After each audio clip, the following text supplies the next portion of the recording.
Hey guys, YouTuber 100 here.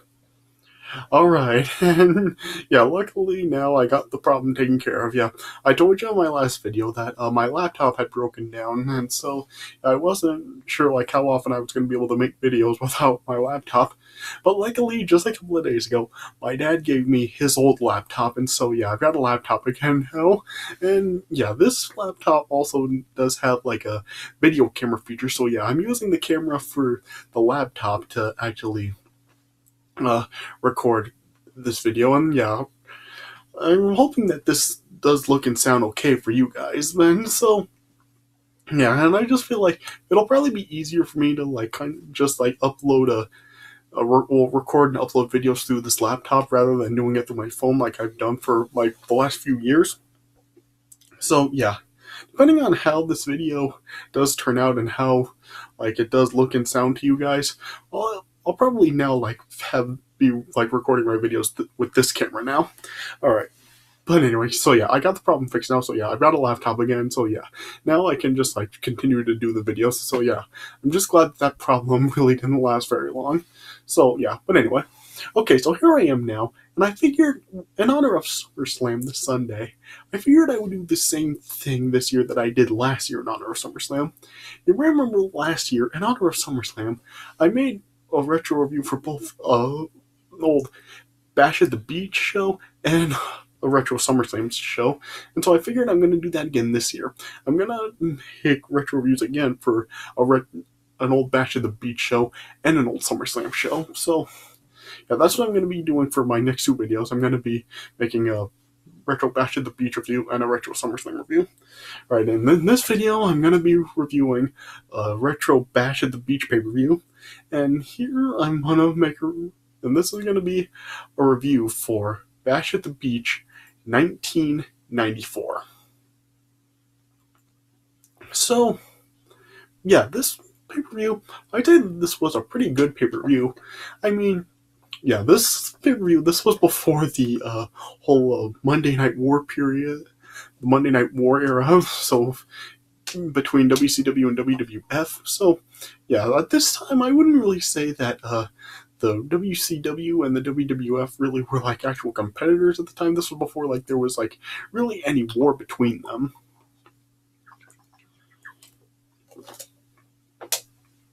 Yeah, this was kind of a different time for WCW because, like I said, this was before the Monday Night War period. So this was before Nitro was created. So yeah, really WCW's only television show they really had weekly at the time was WCW Saturday Night, and yeah, this was just like right when Hulk Hogan had joined WCW, hence like which is of course because to the main event of this show, which I am going to get to, and so yeah, this was just like right when Hulk Hogan had come to WCW. So I really think at this time, this is when like it was like the whole feud between WCW and WWF was starting to boil up at the time. Like this was just like starting to come out of the ground at this time. And I'd say that this was actually a pretty good show right here. Yeah. And this show, it definitely was historic, and probably at the time that this show had actually aired, this probably was like WCW's biggest his like pay-per-view ever at this point. Of course, like a couple years later, it would have like of course like a bigger event, which that is probably the biggest event in WCW history, 1996 Bash at the Beach, which I reviewed last year. That was the Bash at the Beach retro review that I made last year. So yeah, of course, like that pay-per-view definitely did outdo this one, and that's probably now the biggest pay-per-view in WCW history. But yeah, at the time that this pay-per-view aired, this was probably the biggest pay-per-view in WCW history, and probably the biggest night in WCW history ever at the point. Because of course, like this had like the biggest dream match ever with the main event of this show, which yeah, that definitely was a really good match. Like I said, I'm gonna get to that later on in this review. But yeah, even then, like the rest of the show overall, the rest of the show actually was pretty good as well. I mean, throughout the show, really, there was only like really one bad match on the show. I mean, everything else in the show was still like, everything else was actually pretty good. I mean, yeah, there was like well, a lot of the matches on the show well, not really a lot of them, but the undercard matches on here were like pretty short overall. I mean, you did have like two really good, maybe even great matches on the show, and aside from one match, everything else on the show was at least enjoyable. So yeah, it definitely was like a pretty good show overall.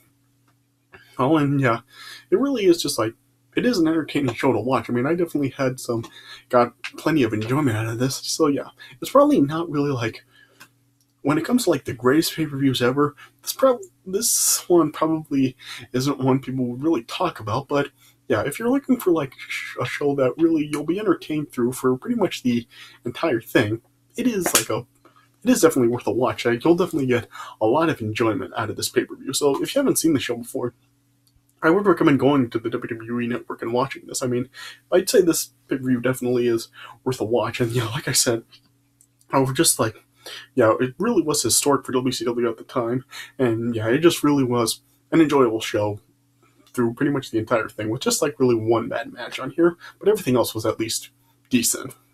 So yeah, okay, so let's talk about the card right on the show. Yeah, I'm probably just gonna skim through most of this card because yeah, I really wanted to want to talk about the main event for the show, because of course that's the match that this show really is most known for, and it really is the match that this show is mostly centered on. So yeah, I'm probably just gonna skim through most of the card, just hard to just get to that match because that's the one I really want to talk about. All right, but yeah, let me just talk about the card. Okay, so the show opened up with the WCW television title on the line, Steven Regal defending against Johnny B. Bad, and aka William Regal versus Mark Mero. And this match was originally supposed to be Steven Regal defending against Sting, but yeah, Sting wasn't clear to wrestle because of like an incident that happened with him like a week before on WCW Saturday Night. So yeah, Johnny B. Bad was placed in this match as a replacement opponent for Steven Regal, and yeah, this was a pretty good opener overall. I mean, wasn't really too long. The match was only about maybe 11 minutes, but yeah, it was a nice gem of things. I mean, yeah, it was like not really any like a great match or anything, but it was entertaining to watch. I mean, it was a good back and forth match with each other. I mean, you did have like, yeah, it was like went back and forth a lot. I mean, it wasn't like something that just got so boring to see where like one guy like had an offense for like a majority of the thing and it was just boring to watch, and then the other guy would like eventually make a comeback and just like win after a couple of minutes. It wasn't like that.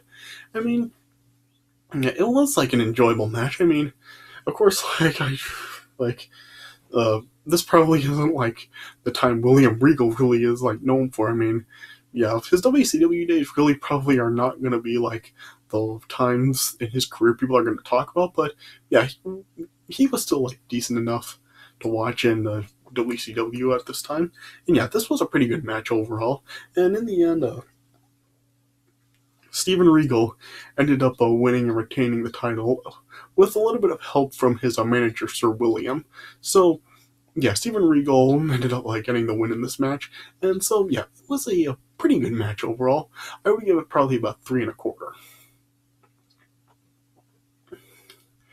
And the next match was Vader versus the Guardian Angel. And of course, like, the Guardian Angel was the big boss man. And this was a really strange name for him to have in WCW, the Guardian Angel. I mean, and even then, like, his character was still kind of like a law and order enforcement character, just like the big boss man. So I'm not really sure why they decided to name him the Guardian Angel when he still basically did have the same gimmick. I mean, wasn't there like another name they could give him to better fit? But yeah, anyway. And yeah, once again, this was a pretty good match too. Once again, I mean, yeah, it was entertaining. I mean, gosh, I mean, the stuff Vader did in this match, I mean, it's just impressive. I mean, Vader was like 400-pound plus, and he really was just like so acrobatic. And yeah, and for those of you who don't know, like, Vader ended up just like passing away like a couple of months ago. So rest in peace to Vader. And yeah, while I'm on the rest in peace subject, let me just say real quick, rest in peace to Jim Neidhart. Yeah, he just died a couple of days ago, so yeah, rest in peace to Jim the Anvil Neidhart as well. Yeah, because I'm sure like people are going to want me to comment on that, so yeah, rest in peace to Jim Neidhart as well. Anyway, but back to this. Yeah, this was a pretty good match once again, too. I mean, once again, a pretty short match, but it was a pretty good match for the time it was given. I mean, like I was just saying, gosh, I mean, it's just so impressive. Vader was 400 pound plus, and he was just so acrobatic. Like, he was able to do sunset flips and just go to the top ropes and stuff. So yeah, it's really impressive that there are guys like this, like Vader and Bam Bam Bigelow, big guys like that. They were just like really so acrobatic and flexible. I mean, Bam Bam Bigelow like was able to do cartwheels at his weight. So yeah. So yeah, we don't like absolutely like hate on every big man in wrestling. Like, there are some that actually can perform really well, and Vader was one of them. So yeah, and this was a pretty good match. I mean, did have a Harley Race who was at ringside with Vader, like attacking Guardian Angel behind the referee's back as the referee wasn't paying attention. But and yeah, you did have like this was a pretty good match overall. I mean, it did have some back and forth stuff. I mean, the Guardian Angel was able to actually pick up Vader or at times in the match, yeah. And then yeah, in the end, like the Guardian Angel like ended up like getting screwed a little bit when like a Harley Race and Vader had like stolen Guardian Angel's nightstick before this event. And during this match, like the Guardian Angel ended up like getting it back, and he was just like holding the nightstick. But yeah, the referee was down when he picked up the nightstick, and then the referee just saw the Guardian Angel holding the nightstick, and then yeah, the referee then just like called for the bell, and yeah, the Guardian Angel was disqualified when he didn't even actually use the nightstick. So yeah, that was like a little bit of a cop out, but yeah, it was the match overall. I mean, it was still good despite like the kind of the BS finish and the fact that it ended in a disqualification, but it was still a pretty good match overall. I mean, like I said, just Vader was like really impressive in the ring. I mean, he was actually like really entertaining to watch. Like, Vader was probably one of the better big man wrestlers ever. So yeah, this was a pretty good match overall as well. I would give this probably 3 stars. And then the next match, we had a tag team match. It was Terry Funk and Bunkhouse Buck defending. Well, not defending, but yeah, they were facing Dustin Rhodes and Arn Anderson. And yeah, this was a decent match too. I mean, Dustin Rhodes was legal for most of this match, and yeah, it was like Terry Funk and Bunkhouse Buck just were like kept going at it with Dustin Rhodes, and yeah, it was decent to watch. I mean, it wasn't like totally boring to see. I mean, it was still like it was decent enough. I mean, yeah, something that I never really understood about WCW like at this time, like WCW like had the rule where you couldn't throw another guy over the top rope or you'd be disqualified. Like, they brought that up in this match after Dustin Rhodes had like thrown both Terry Funk and Bunkhouse Buck over the top rope, and then they brought up how like they like Dustin, and the referee didn't see it, and yeah, they just brought up how Dustin Rhodes should be disqualified for doing that. So I never really understood. I didn't really understand that rule at all. Like, why is it illegal was it illegal at the time in WCW to throw another guy over the top rope? Like, why is that illegal why was that illegal to do at the time? So yeah, that's something that I never understood about WCW at this time. Over time, they eventually did like get rid of that rule, but I just never understood why they had it at this time. So yeah, and yeah, this was a decent tag match. Yeah, and yeah, and then I'll just cut to the end here.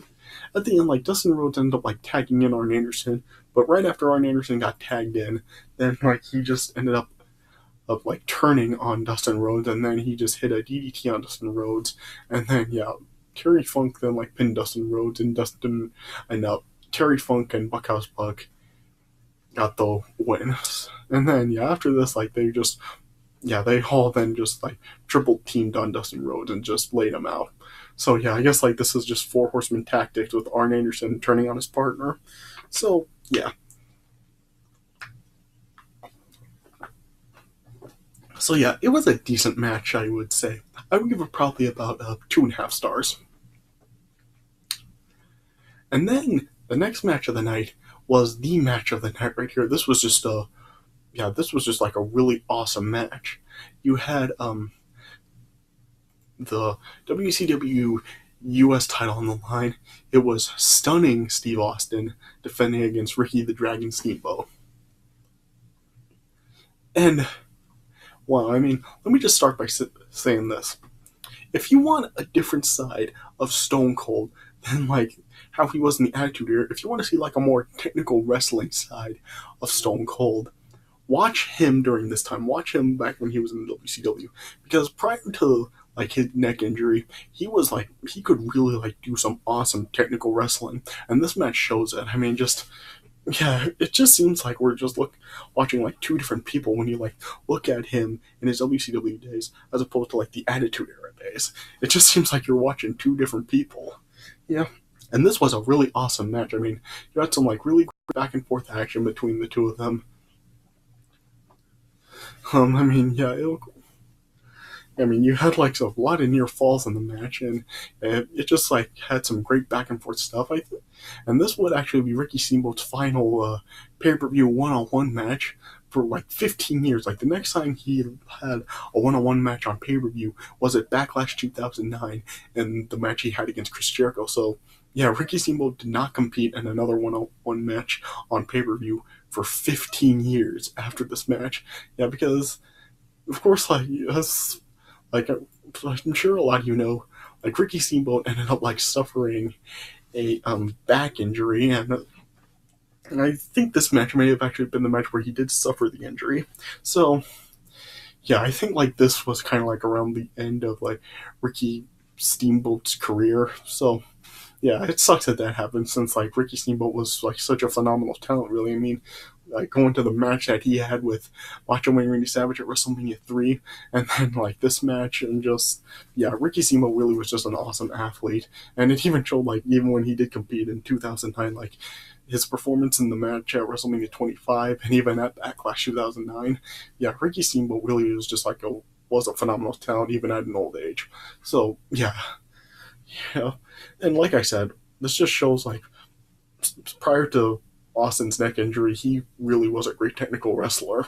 So yeah, this was just a really like this was just an awesome match. I mean, yeah, it was just like such an enjoyable match to see. And yeah, I'm not sure. I've heard like their Clash match was actually better than this. I'll probably have to check that match out to make that judgment for myself. But yeah, regardless, this was still like a really awesome match. And then yeah, it ended with Steve Austin getting the win after Ricky Steamboat like attempted a crossbody on Steve Austin, but Austin like ended up like using the momentum to flip Steamboat over, and then he got the pin with his feet on the rope. So yeah, Steve Austin ended up winning and retaining the title. So yeah, this was just a awesome match, and yeah, you really should check this out if you haven't seen it before. It is a great match. So yeah, I give it 4 stars. Just an awesome match, and yeah, just awesome technical wrestling from Steve Austin. Like I said, you want to see a different side to him than like what he's really well known for, watch him during his WCW days. Yeah, just an awesome match, and yeah, Austin just an awesome technical wrestler at this time. Alright. And then next up was like the only real crap on the show. Next up, we had the WCW Tag Team titles on the line. It was Cactus Jack and Kevin Sullivan defending against Paul Orndorff and Paul Roma, Pretty Wonderful. And yeah, this was just like really boring. I mean, for one thing, this match lasted like way too long. I mean, this match lasted like 20 minutes. Why are you having a match like this be this long?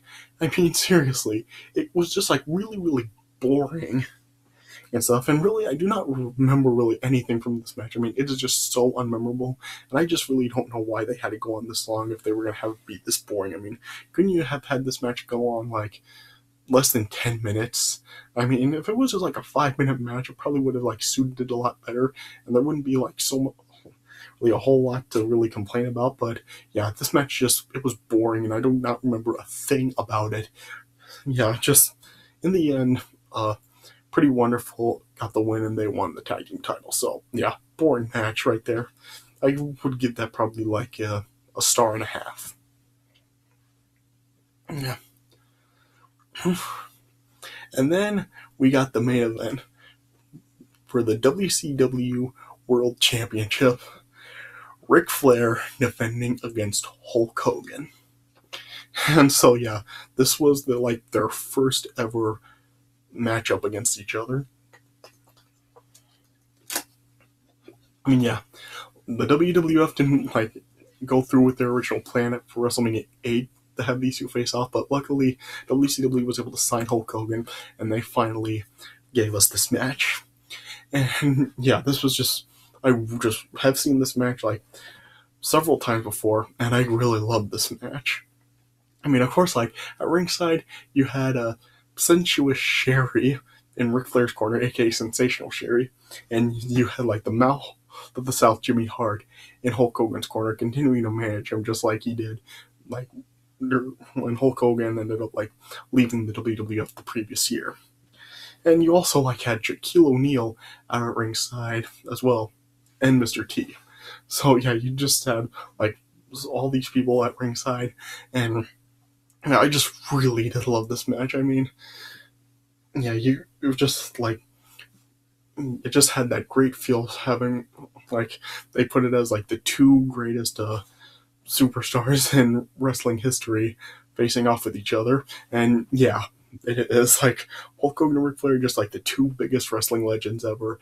And yeah, this was their first ever matchup, and yeah, it was just yeah, it really did give us that huge you feel with this match.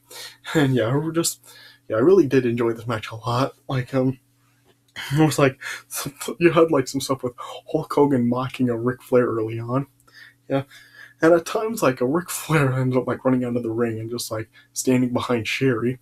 And yeah, it really gave us some deja vu of the Hulk Hogan's feud with Macho Man in 1989, because at that time Sherry was managing Macho Man. And so yeah, you did have stuff between Hulk Hogan and Sherry in this match, and yeah, you had Sherry trying to screw Hulk Hogan a bunch of times in the match. And there was one point in this match where Hulk Hogan was on the outside of the ring, and Sherry was gonna nail Hulk Hogan with a chair, but Jimmy Hart ended up disarming Sherry with the chair. Yeah, and yeah, it just really had just some really good back and forth action between the two of them. You had several attempts of interference by Sherry in the match. And yeah, you did have a Ric Flair attempting to put the figure four on Hulk Hogan a couple of times in the match, and Hulk Hogan ended up countering it. At one point, Hulk Hogan ended up countering it into a into a roll up, but yeah, Ric Flair ended up kicking out of it. And then at one point, then Hulk Hogan was able to just kick Ric Flair off. At one point where Hulk Hogan actually did have the match won, Sherry ended up pulling the referee Randy Anderson out of the ring, and then just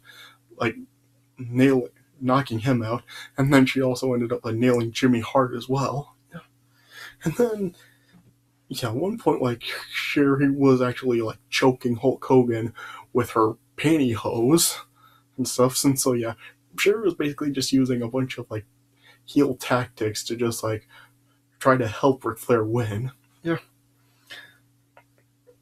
And then at one point, then Sherry ended up splashing down on Hulk Hogan from the turnbuckles, and then when she tried to do it again with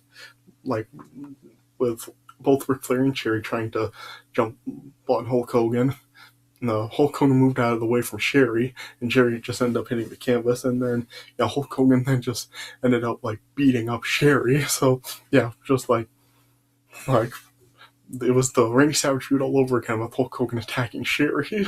So yeah, I think Hulk Hogan and Sherry are probably one of the originators of the male versus female rivalry and stuff. You did have stuff Triple H and Stephanie, and stuff with Matt Hardy and Lita in 2005, and yeah, you just have had a lot of male versus female rivalries over the years in the WWF. But yeah, I think Hulk Hogan and Sherry are one of the first male versus female rivalries in wrestling history. So Yeah, this is just, I really did like love seeing Hulk Hogan go at it with Sherry. Yeah.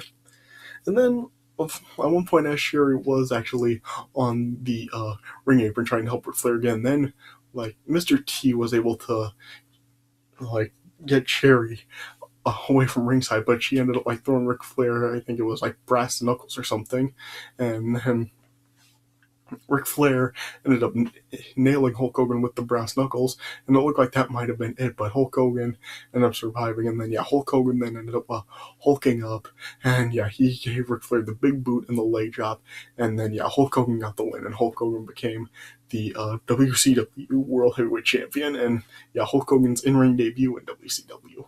So, yeah, very first match in the company, and Hulk Hogan wins the big one. So, yeah, that was definitely like a real great moment for WCW. I mean, they bring Hulk Hogan in, and yeah, I think like this is when like WCW like was starting to really like become like a competitor with the WWF. So yeah, and then yeah, afterwards like Hulk Hogan then was just celebrating in the ring with Jimmy Hart, Shaquille O'Neal, and Mr. T. So yeah, definitely a great moment seeing Hulk Hogan win the WCW title and stuff, and yeah, basically showing now that Hulk Hogan would now be the new star of WCW. And now that it's really like a change, and with like the WWF was now like getting like new guys in the spot. Like Bret Hart was like the champion at the time, showing that he was going to be the future star of the company. And yeah, there was also like people like Shawn Michaels and Razor Ramon and people like that. But yeah, this then was like showing how Hulk Hogan's now going to be the star of the WCW. So yeah, pretty much like a change of, yeah, it's pretty much like just a change of direction in wrestling. How Hulk Hogan is now being the star of another company and stuff. So yeah, and people really did seem to love it. I mean, it really just seemed to like, at the time, even though like in the WWF people were like really starting to really like become tired of Hulk Hogan, at this time, like since Hulk Hogan was like gone for a little bit, it like with him like being in WCW now, people really did like, it did like, kind of start to reignite people like loving Hulk Hogan. But yeah, over time, like for the next couple of years, that's when like it was like starting to happen again, when people were getting tired of Hulk Hogan and like booing him over time. And then yeah, then that's then when it eventually led to like the formation of the NWO 2 years later, and really that, and when people really started to regain interest in Hulk Hogan. So yeah, it was definitely like just a real great start to Hulk Hogan's run in WCW. And then yeah, the show then just ended with a post-match interview with Hulk Hogan in the back, being interviewed by Mean Gene Okerlund, and just celebrating with other stars of WCW. So yeah, just a real great moment seeing Hulk Hogan become the WCW champion and stuff. So yeah, and I really did love the match. I would give it probably 3 3/4. Yeah, I don't. Yeah, probably the match at Halloween Havoc was a little bit better, I would say. But yeah, I still really do enjoy this match a lot. So yeah, definitely a really enjoyable match. So overall, the show, I would give it probably a I would give it probably a 7.75 out of 10. I mean, yeah, it just, yeah, the main event just is such a big match, and it just really is a really big moment in wrestling and for WCW. And yeah, with the US title match, just great, and really just like one bad match, and everything else is really enjoyable. So yeah, like I said earlier, if you haven't seen the show, it is definitely worth a watch. So yeah, go onto the WWE Network, and yeah, you'll get a lot of enjoyment out of the show. So yeah, definitely a recommended show. All right. So yeah, so that does it for my review of Bash at the Beach 1994. So I hope you guys enjoyed this review, and sometime later this week I will have make a review for a retro SummerSlam show. So stay tuned for that coming up sometime later this week. All right, but I hope you guys enjoyed this review. So yeah, thanks for watching, and I'll see you guys later.